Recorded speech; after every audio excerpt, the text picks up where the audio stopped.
So just to kind of give you guys an idea of what I mean by the dampening part, right? I'm going to use an example of mechanical periodic behavior using a spring, right?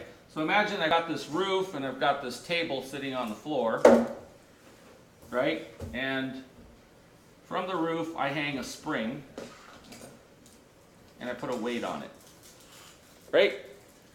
So if I pull that down to here, I pull it down to here and I release it, it's going to go burr, burr, burr, burr, burr, burr, right? It's going to go up and down. Now, we won't talk about the fact that this has what's called a decaying cycle. That means that as it slowly loses its energy, the amplitude will be less and less and less and less.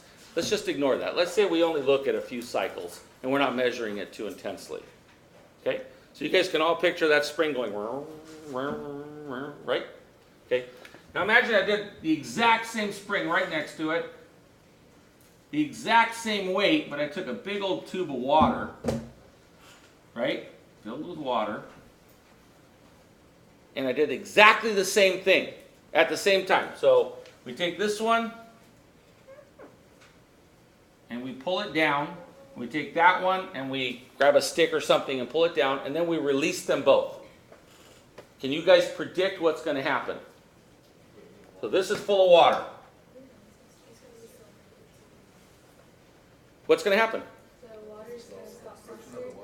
The water is going to stop faster, and it's not going to go as far up or as far down. Right? The friction of the thing going through the water and the hydraulic pressure of it going through the water is going to dampen its motion. It's also going to slow it down really fast. But it's the same weight, the same spring. We just changed a factor that has dampened the amount of motion that it has. Okay? I saw an experiment once on an earthquake shake table. And what they did is they had the earthquake shake table, and they took these two like little rods of wood and they linked them at the top with another stick, and they turned the shake table on. And those rods of wood were doing this. I'll grab one of these goodies to illustrate that. So the shake table is going like that, and these two rods are going back and forth. Then they stop the shake table, and there's two of these rods, and they put a weight, a big fat heavy weight up here, and then they turn the shake table on. And you know what happened? If before it was moving this far, now it only moves about this far. Because it takes so much more energy to move that weight. Any of you ever had to push a car?